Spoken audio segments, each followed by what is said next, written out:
L'Église se construit sur ce rocher qui est Christ, le Fils de Dieu.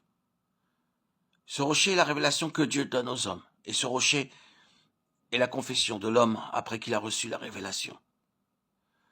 Nous devons comprendre que la confession en elle-même est aussi très importante. Quand notre Seigneur Jésus était sur cette terre, il a dit à plusieurs reprises « Je suis » Jean 8, 24. En entendant ce qu'il est, nous croyons. Et il se réjouit lorsque nous lui disons « Tu es ». Dieu aime que nous lui déclarions « Tu es Seigneur ». Cette déclaration si importante, Jésus est Seigneur, est pleine de puissance.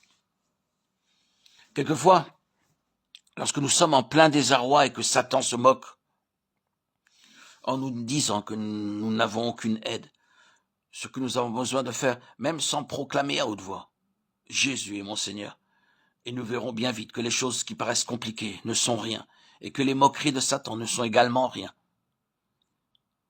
Lorsque nous sommes sévèrement éprouvés, nous devons faire cette déclaration. Que ce soit dans notre chambre ou dans une réunion de prière, nous devons déclarer « Jésus est Seigneur ». Par là même, nous lui disons « Tu es ». Le Seigneur aime entendre une telle déclaration. Et en contrepartie, nous serons fortifiés intérieurement. Le Seigneur Jésus se réjouit d'entendre ce « Tu es ».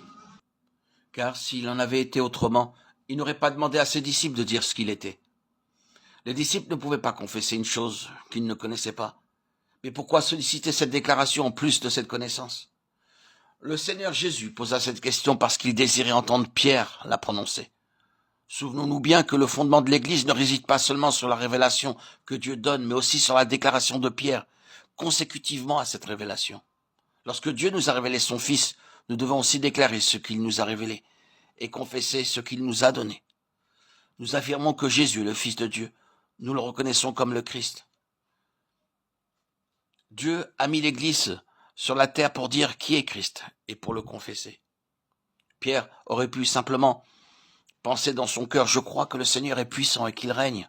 Je crois que le Seigneur est glorieux. » Il aurait pu se dire « Seigneur, je crois en toi dans mon cœur. » Mais cela n'aurait pas été suffisant. Ce que le Seigneur demandait, c'était « Qui dites-vous que je suis ?» Le « vous » ici se réfère aux disciples. Il leur est donc demandé une chose, c'est de le dire ouvertement, avec leur bouche. Que doivent-ils dire? Dites que je suis, c'est-à-dire parler du Seigneur lui-même, affirmer ce qu'est le Seigneur. Soyons donc attentifs à cette parole.